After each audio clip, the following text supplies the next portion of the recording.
Okay, so I'm Heidi Brislin, and we are back for session 4 of our Comprehensive Literacy for All book study. And I'm super excited about these two chapters because they're all about kind of making reading fun and important and all of those things. We do have a couple of questions on the Padlet. So if you want to go ahead and can everybody else hear me okay? Trina, it must be your settings. Faith, I'm glad you're feeling better.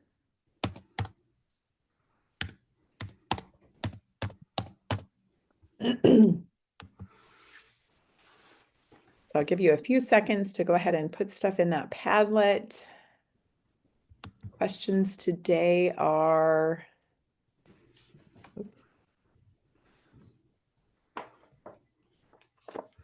um, when and where do you encounter unfamiliar vocabulary words in your life?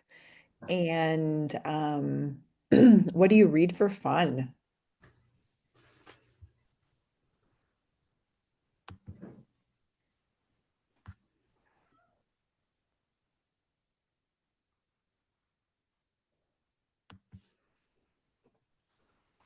I've been doing this word search game on my phone, and I think that is where I encounter the most vocabulary words that I don't know. All right. So just go ahead and add on there while we get going. Um, so the agenda today is, oh, I didn't change this, but it's 6, 7, and 8. Um, and then remind you that the landing page is here. I've added the slides to the landing page. I will add them again in the chat for anybody who's just come in.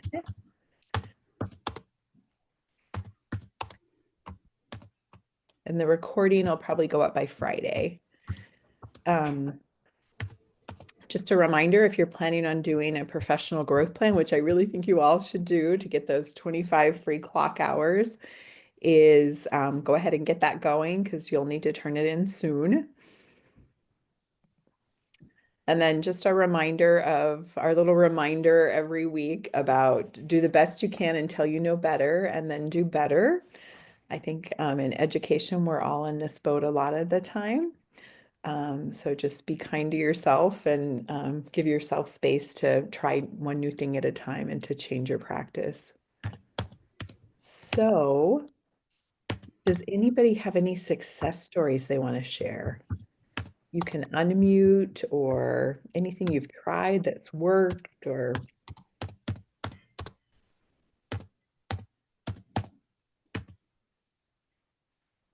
put it in the chat if you want. I know I have a I have a excuse me, I have a student that's deaf, hard of hearing, Mm-hmm. and which it's been totally new, and so I've been doing this you know to know how much, and I'm not good at ASL, and she has an interpreter, and of course we don't know how much she can read because she's trying to do interpret, and I'm like, I have no idea what you're you know, what words you're reading and whatnot.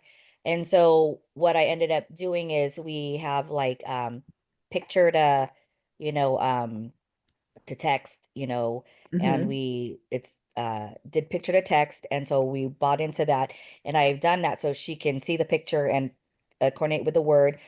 And then with her interpreter, she'll look at it and she'll show, in ASL what the word is. So she's building her ASL vocabulary in addition to her reading. And so it's been really cool. And on top of that, while she's doing it, then I'm learning ASL and how to put it together. So it's been a neat kind of learning experience between the both of us.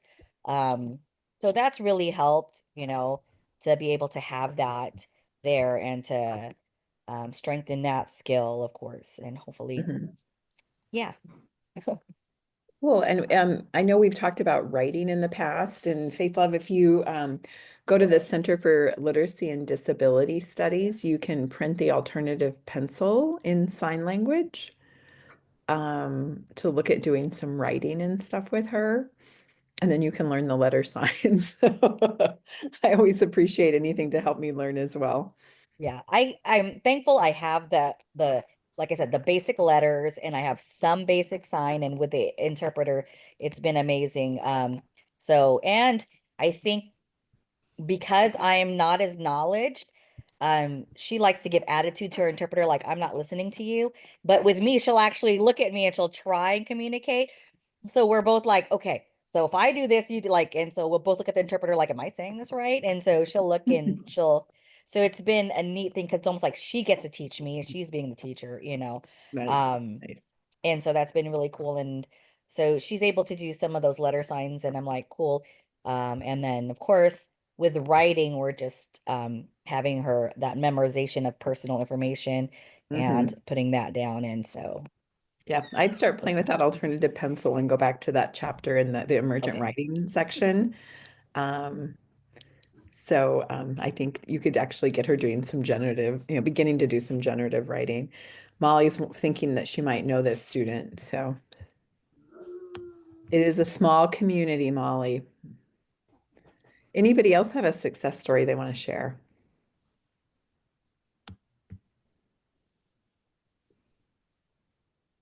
All right.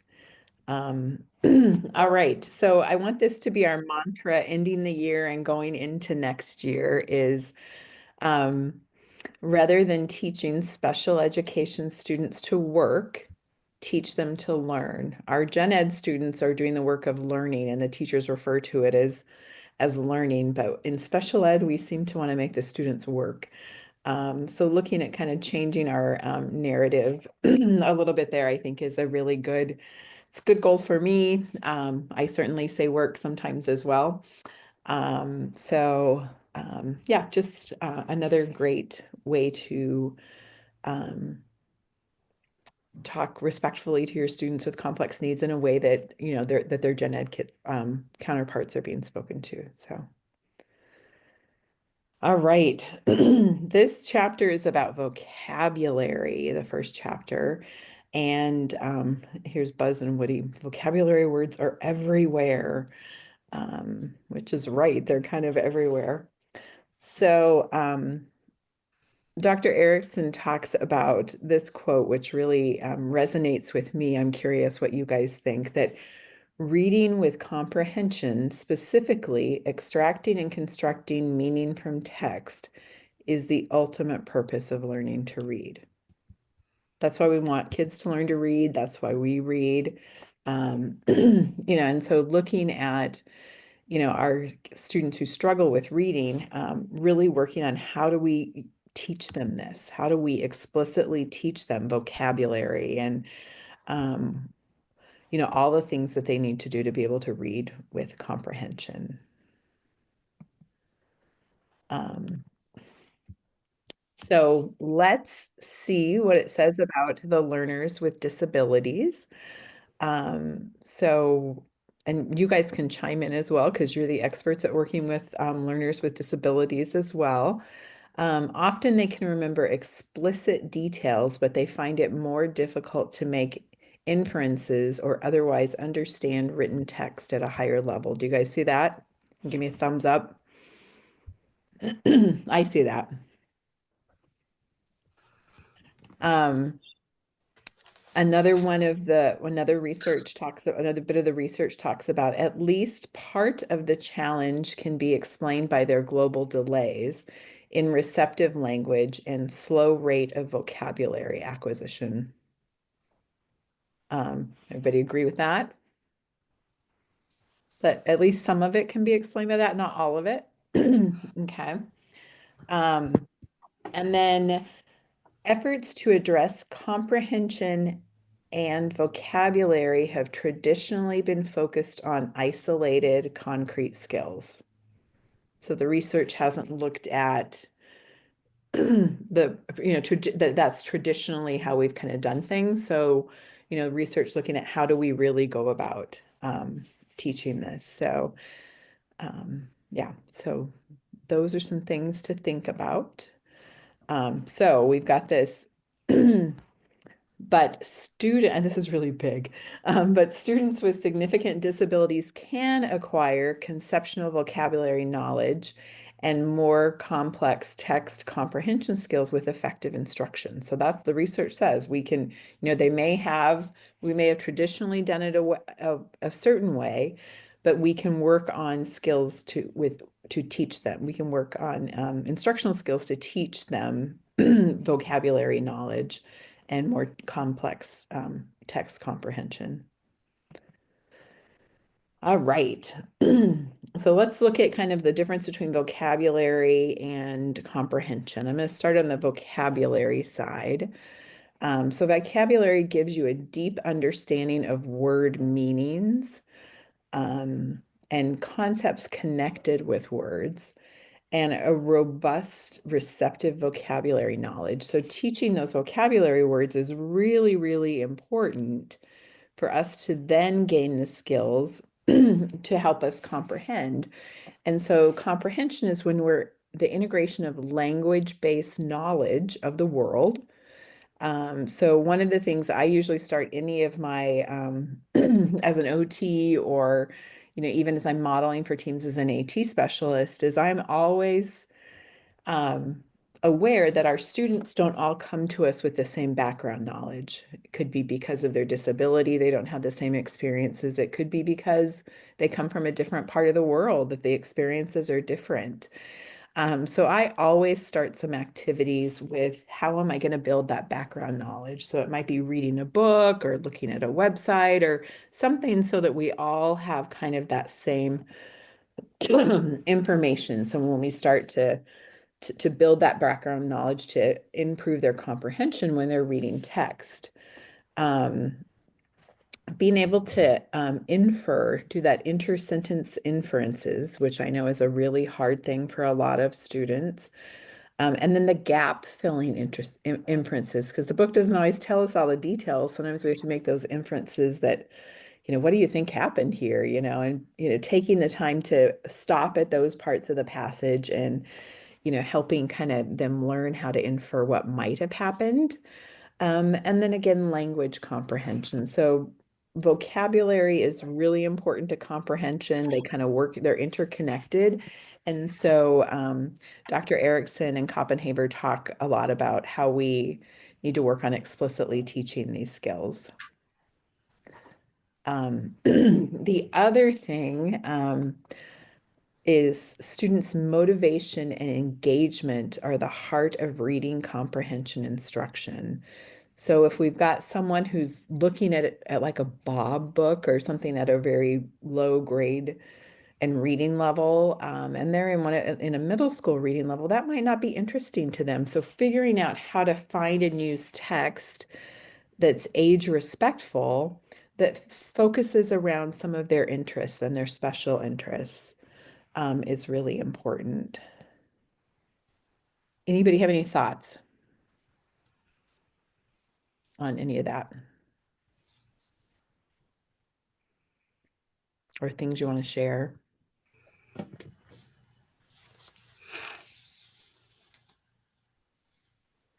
I have a question. Sure.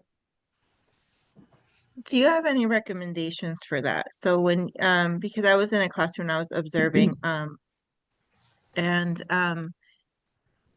is there any recommendations for that kind of text? So let's say like that you said are age respectful, um, that you could do some of those things with, right? Because I think that like you were saying, like the Bob books are nice, because they break those down so that you can um target those skills, but how can you do that in a way that with different themes, right? That might be more appropriate to their interests. I don't have the link here yet, but so Building Wings, how many of you are familiar with Tar Heel Reader? Anybody familiar with Tar Heel Reader? Well, it is no longer called Tar Heel Reader. Oh, you get my Southern twang coming out there even. Tar Heel Reader. Monarch Reader is what Tar Heel Reader is now rebranded as. And so Karen Erickson is the one that like approves the books to go into like Tar Heel Reader. And so she's the one that's going to give them the rating scale of how appropriate they are. And so now that Building Wings is doing it, they're taking it to another level. And so there are all sorts of age respectful alphabet books, or they'll take a text that might be being read in, say, seventh grade, and then some of them are, have made them into age respectful texts. I'm trying to think, what is the book? I'm not thinking of one of the book anyway, that so that there's like multiple little chapters of some of the, like 10,000 Leagues Under the Sea is one of them that has like multiple chapters. So they're all things that people have made. You can use them on the screen, and kids can, like, use switches or the mouse or swipe to turn the pages. Um, and there's a lot of things you can search by, like, topic and category, and do a lot of searching. So there's some things there. If you find a a book that's not in there, because they don't have every book, because it's just made by people like you and me adding books to the collection, um, is, you can fill out the information to create an account so that you can author and put books in there. Paloma, one of the things I did when I was at North Kitsap is I worked with my high school honor society students, and I had them take the books that the students were reading each, grade level through elementary, and having them make them simpler, and publish them in Tar Heel Reader at the time. Um, Another thing I like to do is just do some self-writing, doing some of that writing we talked about earlier, where it's structured writing, where it could be like, I like blank because blank, and they're giving you the blank words. And then create a book in Book Creator, a classroom book in Book Creator. They're like so excited about that. Um, so that is an option. Um, oh, good, Katie. There's one on the Hatchet as well, in Monarch Reader. The other thing is, if your district is looking for a curriculum, that has those kind of things, Retopia is, have any of you used Retopia? So it's again, by Building Wings, and Karen Erickson and David Koppenhaver were very involved in developing that with Don Johnson. But it has books that you can determine what the student's reading level is. So you could be they're doing like an Amanda Gorman book right now in one of the classrooms I work in.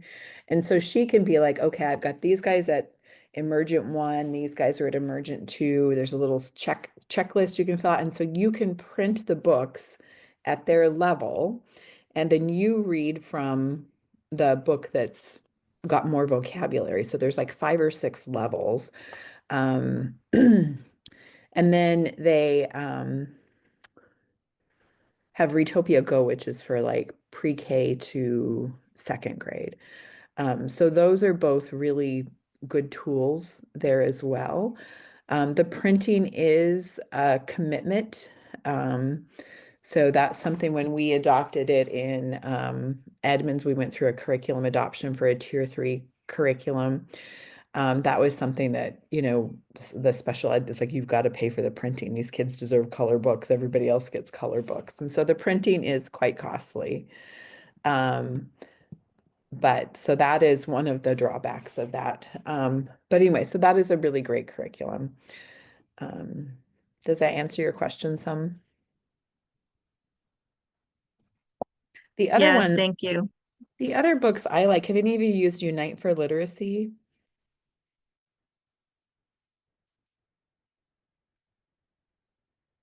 So it has books online, and they're pictures, and there's only a few words per, like a sentence or two per page, and they're like nonfiction. And so they're really great books that you can use across the age levels. They also come in multiple languages. So if you have a newcomer and you're working on, they can read it in their language, and then they can read it again in English, and kind of get it in both situations, both areas. So. All right.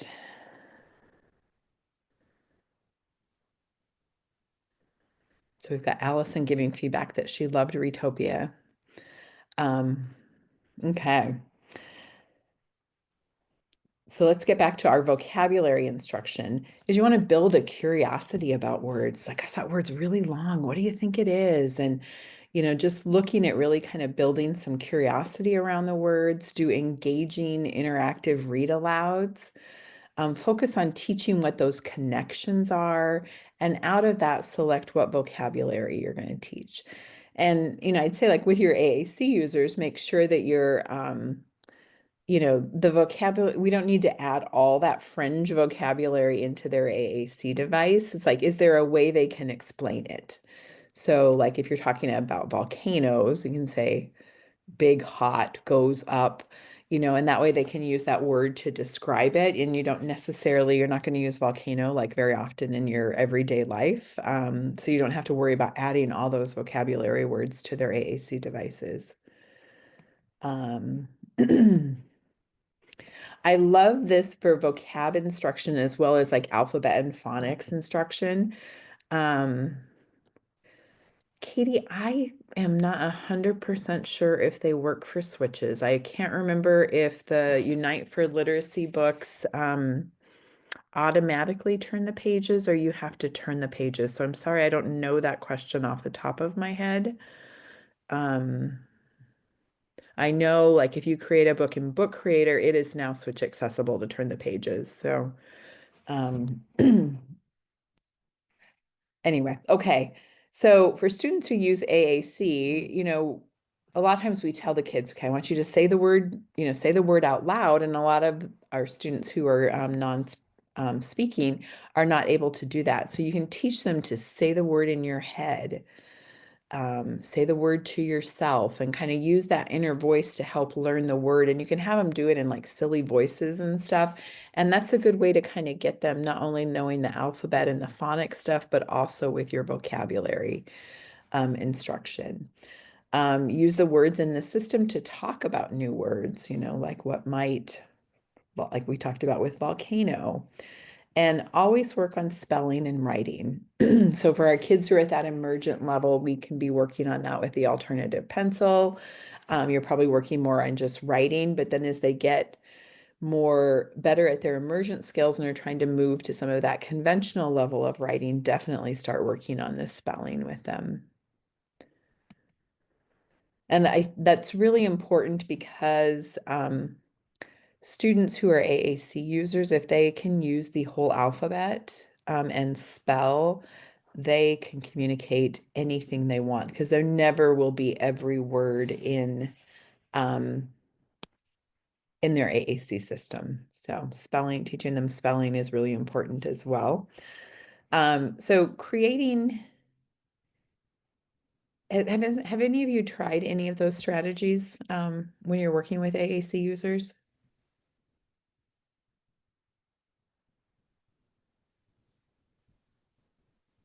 Okay, something new to try. So when you're creating engagement and interaction, you want to clearly state the purpose for reading and relate that to a concrete experience and the student's prior knowledge. So, you can definitely, do that with all kids and just be like, oh, okay, here we're going to read this book because we're going to learn about X, Y, and Z. And we're going to, it's like, how does that, help them try to kind of figure out how, like, what the learning topic is relates to them. And then when you have groups of students interacting with one another about the text, it's just so much more fun and engaging. And so figuring out ways that it's like you're not just delivering the instruction, but they're chatting with each other about it. Your AAC users can do that with, having questions kind of pre-recorded on a switch that they've come up with, or they can answer questions with their yes and no's. And you want to make sure that you have text that are interesting and varied, so that it's not just one thing. And then we talked about some curriculums that incorporated some of this already. And then how you do how they're proposing you teach this comprehensive instruction is you anchor it, you read, and then you apply. And so the things we talked, so we're going to talk about each of those next. So to anchor, you're going to activate that background knowledge, build knowledge of text structures. That's where you're going to teach them all about like the words and the different things and syllables and all of those things. And then set a purpose for the reading, why we're going to read that. Does anybody who do that when they're working with students to teach reading automatically? I see some head nods. You can give me a thumbs up if you want. Perfect. All right, I think that's a common kind of strategy that educators use. So, and then read. And so you're going to read, or the students are going to listen with a purpose. So they're reading to listen for something. So something we've talked about, the purpose of reading, you're going to do that. And then you want to give them the opportunities to do independent reading. And what do you think that, independent reading is going to look like for some of our students?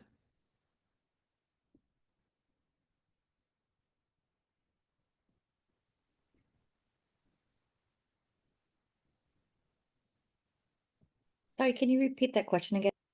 Oh, what do you think independent reading looks like for some of our students?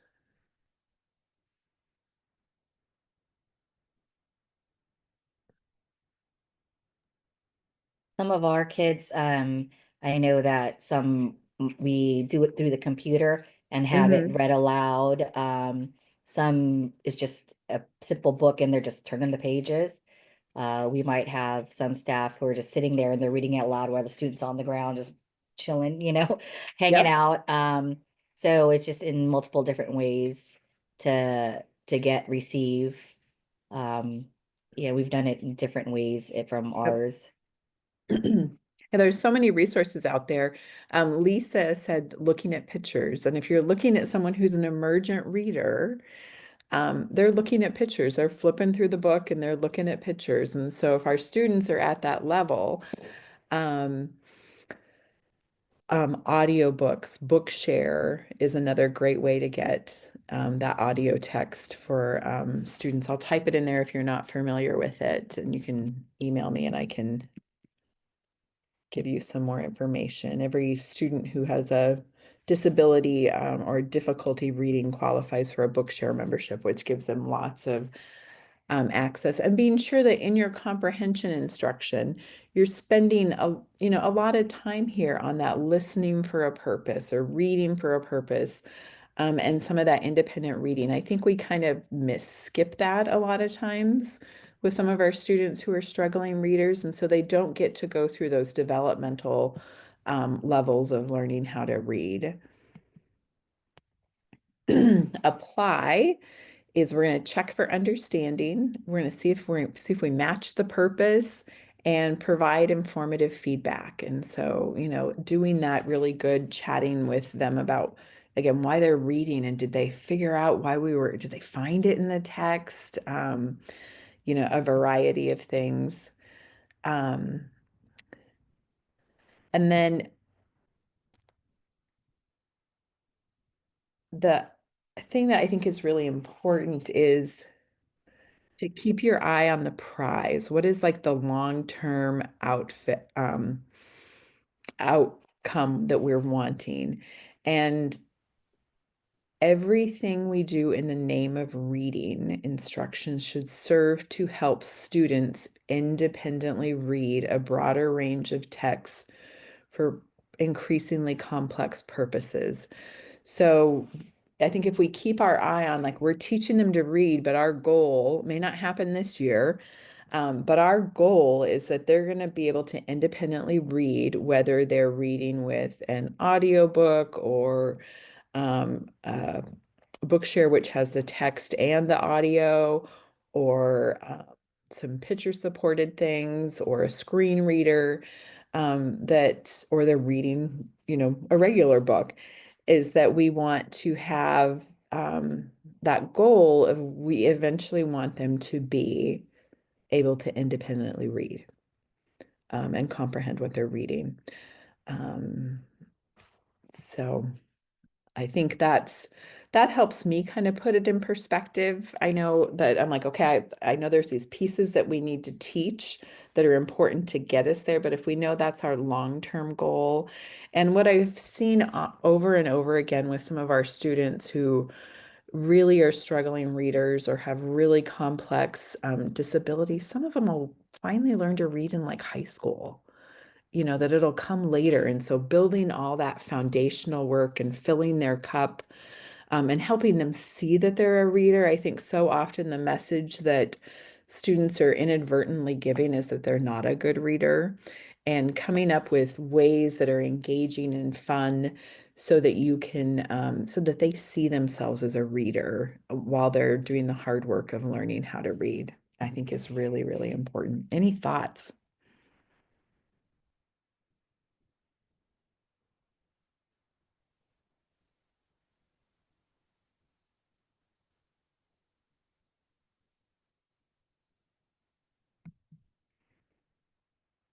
Okay, so you can share in the chat or you can unmute, but share what is one new reading strategy you'll try this week? Anything you'll,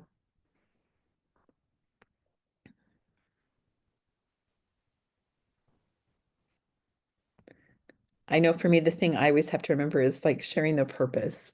Why are we reading this? So that's something when I'm reading with students, I'm going to be better at communicating.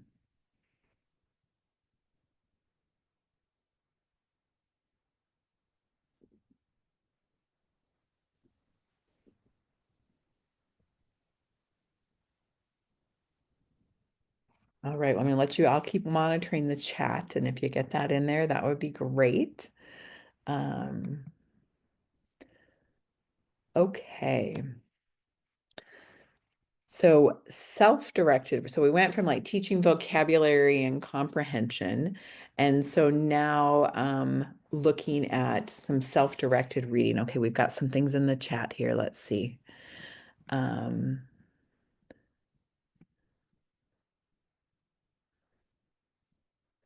Faith agreed with sharing the purpose. Um, Katie's will have the students read aloud the words in their head or in a silly voice. I love that. And Trina says she's loving United for Literacy. Definitely going to have her students explore it. We've been using Epic, but it's very video heavy. I'm so excited you still get to use Epic. We don't get to use it in Edmonds anymore. So that was a sad loss for us. And Faith, having them take the next steps to independence. Rebecca's going to try to find more engaging texts and include new words they may encounter in the future. I love that. Harper, the purpose. Claire is always the fan of the silly voices. Why not have fun? Perfect. Awesome. All right. Self-directed reading. That's my favorite kind of reading to do. I don't usually I have to make myself kind of read things all the time to learn more and for my profession. But if it's something that I've chosen, so I love this little quote here. It's like, hold the book, make the faces, do the voices, feel the feels, share the joy, talk the stories, figuring out ways to make reading exciting and engaging so that students want to do self-directed reading. And then they'll do some of that stuff with like their own inner voice while they're reading, which makes it engaging and fun for them. So talking a little bit about types of reading. So we talked a little bit about having a variety of types, but looking at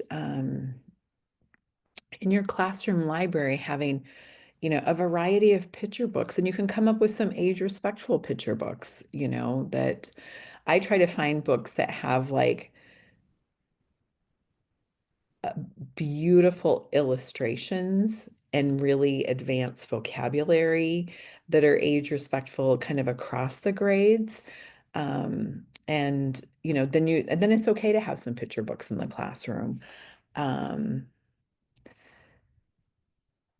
and then, picture storybooks, realistic fiction, historical fiction, science fiction, biography and autobiography, fantasy, folk tales, fairy tales and fables, having legends, mysteries, mythologies, lots of nonfiction, different age respectful alphabet books. I just found oh gosh, I can't remember what the author's name is, but it's a local Washington author, and she's put together, I'll add it to the resource page, but she's put together some different books about like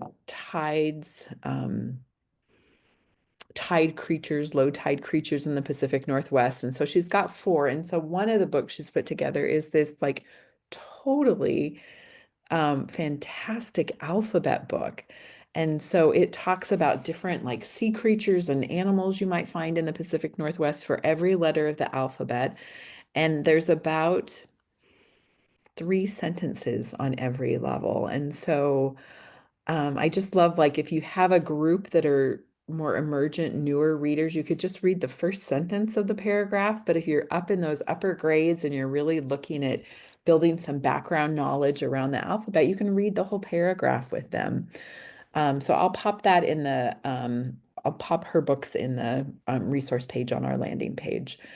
Um, Looking at poetry, I know the Amanda Gorman unit that they're doing in one of our classes, they're doing poetry, and the kids have been making poems about themselves, and they're just the most beautiful things to read. And they use their AAC to find the answers that they want, joke books, directions, series books. Um, are all great books to have in your library. Do you feel like your library is this robust, or that you need to add some things to it?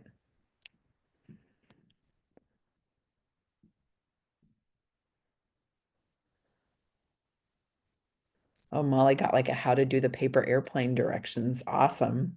Yeah, motivation is really important. Those how-to books are really good things. All right. So building a classroom library on a budget, it's expensive to build a classroom library or like your therapy library. So you have different things available to students. And so use some of your local available resources. I like to check out the library sales or different book sales. You can write some mini grants.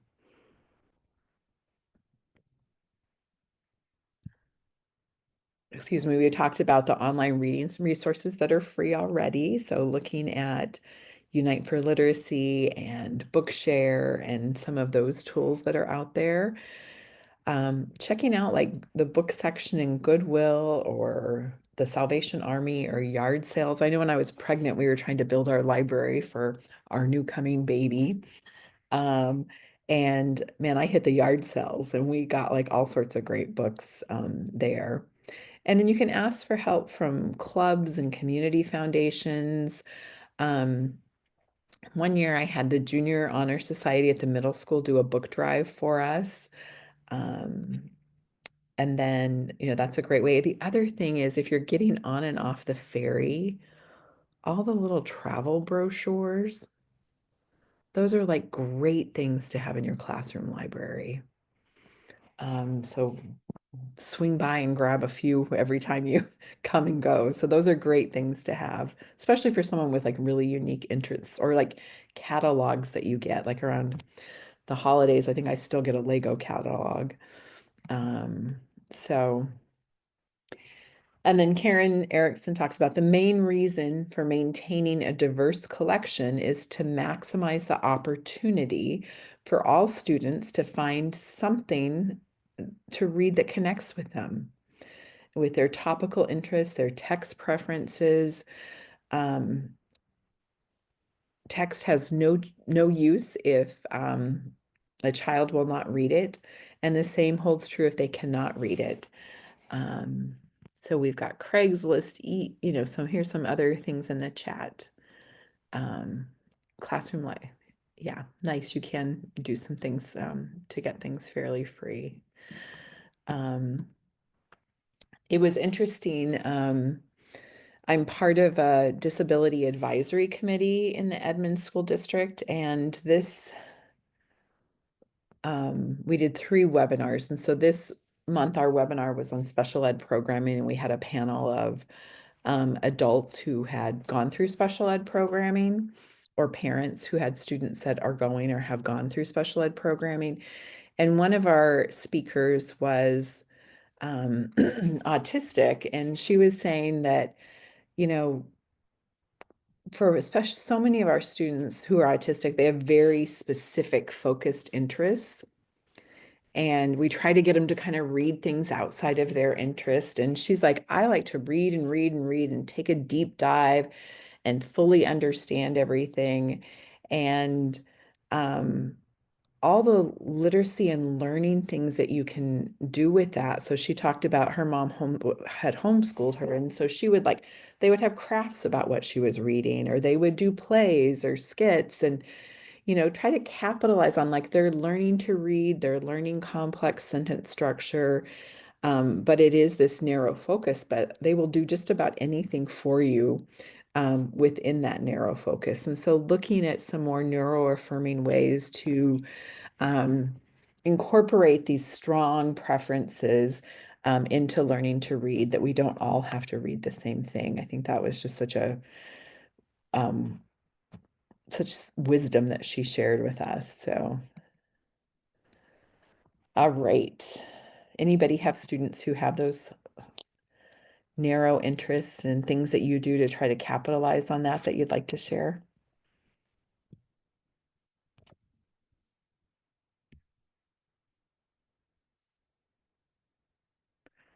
Katie's talking about students liking to read restaurant menus. Those are great. Math, budgeting, social skills, that's great. I had one little guy and all he wanted to write about was Star Wars. And so we created like book creator, book after book creator, book about Star Wars. And I learned a lot. I learned more than I thought I would ever know about Star Wars. But boy, we were working on writing, we were working on reading, and he was developing those skills. So I'm trying to figure out how to fit that in with, your instruction, and looking at, can it fit into some type of like universal design for learning, where we're like, that's one of the, you know, items on the buffet is like your special interest book to work. Someone had Mario. That would be fun, Harper. Wouldn't mind reading a book about Mario. I could probably have a better conversation with my husband about Mario. Chickens, Minecraft, Pokemon commercial Legos. Yeah, very fun. All right. So they talk about the 5-finger test or rule of thumb test is to pick a book, open the book to any page, put one finger down for each word you don't know. And depending on where it is, it's probably too hard to read. So looking at some of our kids, those 5 fingers are going to go down pretty darn quick. And so figuring out, again, can we come up with something that has similar content that's age respectful? Or will they do better with with a Bookshare version of that kind of book? I have worked with, I think when I was in North Kitsap, I used the protocol for accommodations in reading as part of my AT assessment to figure out what was the right book for students. And I probably tested about 200, and I would say 95% of them were able to understand at grade level or close to grade level with a text reader. And then the other like 5% did better with a human reader. There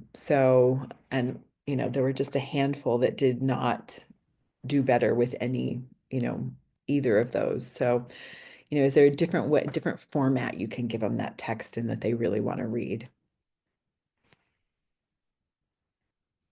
All right. And when we're looking at self-directed reading options for our students with really complex needs, really what we're searching for is engagement with the topic. instead of challenge, because so many things are hard for them. It's easy for them to shut down right away. So if we come up with things that are engaging, it's way more, you're going to get more bang for your buck for those students. So things they talk about are simplified or wordless text.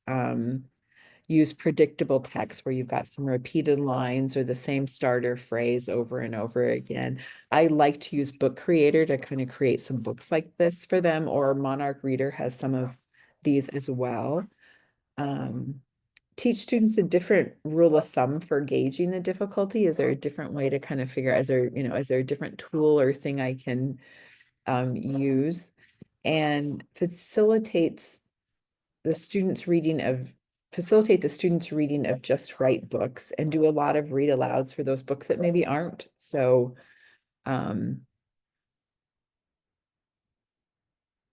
are above like their reading level a bit. And I love the picture here. The gal's reading like a magazine. So you could even make a magazine book. Like they could, you could have your magazine with the pages, and, they could give you some sentences, and you could put them right on the print them and put them right on the magazine. And so they could actually be flipping the pages and talking about the girls with the big belt in the picture or something. So just some kind of fun ways to do. And these are just some different ways to organize your library. And a lot of teachers' libraries are organized by reading level. What are your thoughts on that?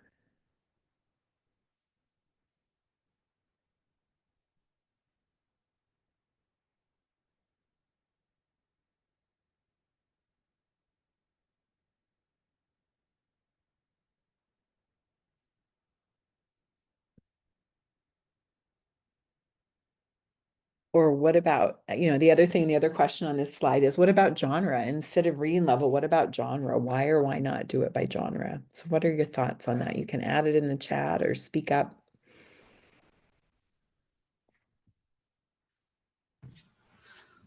Well, I was thinking with genre for students who do have special interests, it would kind of help them to kind of zero in on, their special interest, and kind of also those who, like when we're teaching about reading, also, we're also teaching students about genre, Mhm. they can actually be like, oh, I like this particular genre of books. And they can, when they go to the library themselves, and start picking certain books, they'll know where to go and what to pick, geared toward their special interests. And that'll make reading kind of more fun for them because, oh, I like this, and maybe they can even see their special interests among other genres, Mhm. so they can kind of expand, on that. So I I think, like that. yeah. So we've got some when does by reading level and subject. Um, I love your thought, Polo. I wonder if they should be by subject and theme, like you would have them in the library. I think that's great to teach like lifelong reading, and being able to do self-directed reading is understand how you find them in a library or a bookstore or different places where you'll interact with text. Katie prefers genre because that's how adults pick books. Genre and interest. So Allison has Lisa genre for sure. Um, Taylor's got some genre. For me, Yes, Harper. I'm also with kids who have very different reading levels. Yep. And I actually, as somebody who loves to be organized, it's terrible, but I intentionally do not have my books organized for this group that I have, because they think that reading to them lower books are like, oh, I shouldn't be reading that because or that's not age appropriate, and I say all the time, like, Mhm. I read like young adult books, and I read Yeah. YA novels, like it doesn't matter. I was like, I like reading kids books too, like some of them are so great, they have such great stories. I said, we don't have to pigeonhole ourselves to an age level, so I intentionally mix them up because then they're more likely to pick up a book at their reading level or slightly above their reading level or even slightly below and just read the story and take it in as a story instead of, oh, I need to be reading this level because this is the level that I am, or I need to read this genre or that genre. And so I'm kind of trying to like normalize, like, it's just the act of reading that's great. We don't need to think about what kind of a book we're reading, like if it's at our level or if it's too kiddish for us. Like if we just like the story, we like the story, and that's okay. But that's I, because the reading levels for my children are so different. I love that you do that, Harper. That is really, really awesome. I think that's just such a um, great thing. Thank you so much for sharing that. All right, so much good stuff in the chat. Thank you all. All right, there's 3 quotes I want you to consider. And we've just talked about all of these. Never use reading levels to limit students' personal choices in reading. I know when my kids went to school, they would have to go and they do their AR level and they could only check out books at their AR level and they would come home about to lose their minds. So we work on getting that from helping them. I get the books from the library or something that they wanted to read. We want to remember that reading is not an arduous task for most students if we do not make it so. So we want to make it fun, and exciting and interesting and engaging. Creating an inviting reading environment helps make a reading routine part of life, not a chore. And so I think these are things that we want to make sure that all of our students feel like that it's fun and it's exciting and I have some choice and it's not work. We're not having them do the work of reading, we're having them do the learning of reading like we talked about in the beginning.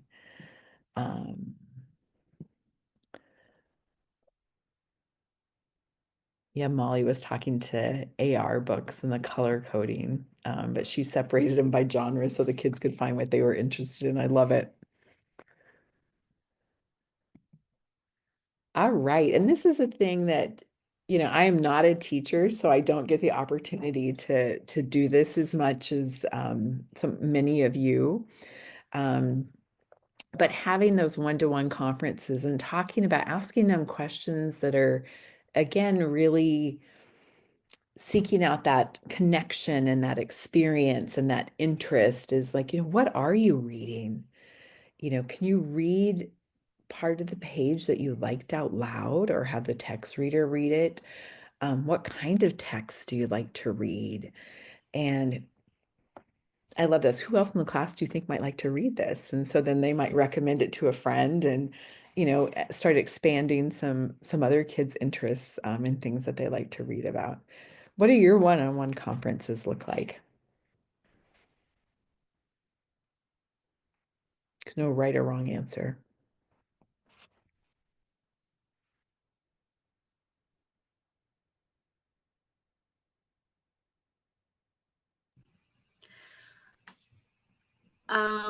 I remember I had a student as a first grader. He really loved Fly Guy, and so that was kind of his go-to. But I remember we would he, he would wouldn't speak much. I wouldn't call him nonverbal because he's capable of speech, but very selective when he uses it. He's over the years gotten more so, but yeah, I remember when we talk about all his favorite books and what he really liked about them, and it was funny because he had a really great personality where he was really into things that were kind of scary. So anytime he saw like this book about like a kind of a creepy themed fly guy, I forget which, like it was like a Frankenstein sort of story. Every time he'd open up and look at it, he'd go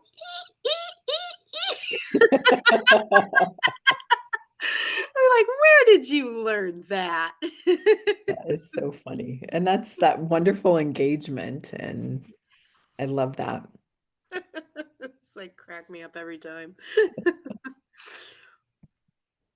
All right. I know that, especially the AR program has a lot of rewards for motivating reading. And so kind of what Karen and David say is relying on rewards to motivate reading makes the students unlikely to read without these rewards. So instead of using rewards, and encourage and celebrate, it would help if I could talk today. Encourage and celebrate reading. And so have like a reading celebration, for the class or something instead of those carrot on the stick rewards, because that's not going to encourage that lifelong reading, which is what we talked about, that we want to have all of our students leave us with that desire to read. All right. And I love this quote as well. It's from Raising Readers. So children fall in love with books because of the memories created when they snuggle up and read with someone they love. Or, and as a teacher, we are not necessarily snuggling up with kids and reading. But that I know, like, my kids have memories of like when their teachers would do like a read aloud and how like engaging and fun, and it was something the whole classroom community was like on the edge of their chair for and stuff. And so that's really what helps create those memories, that love of reading. So last questions of the day. Are there any things you'll change about your classroom library, or how might you celebrate reading with your learners?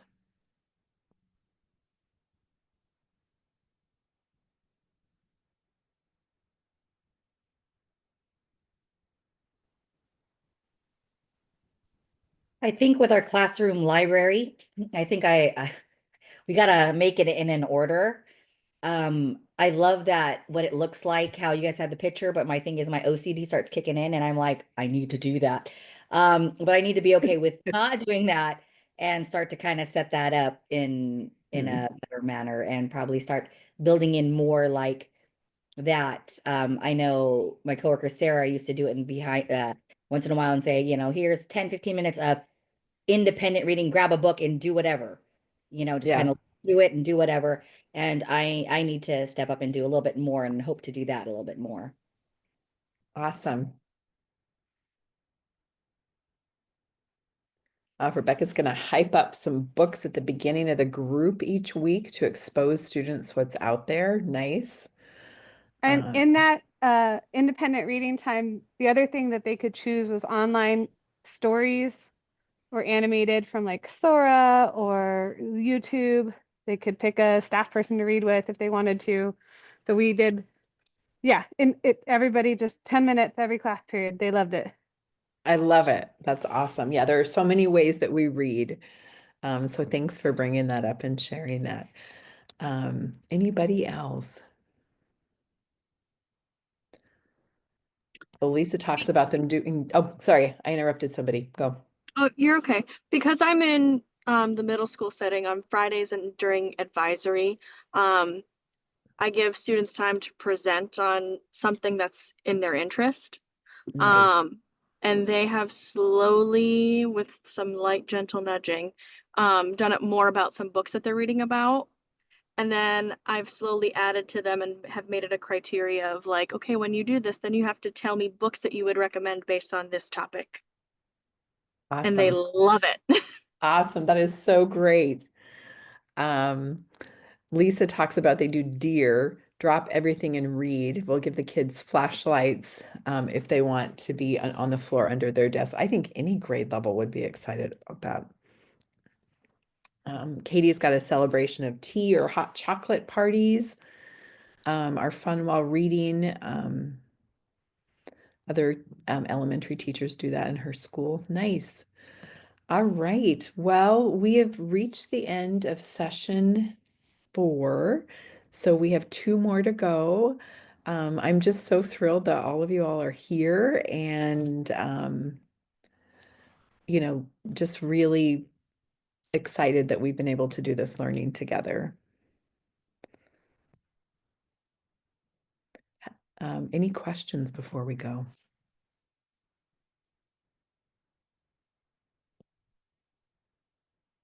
All right. Well, enjoy your weekend when you get there. It's getting closer every day.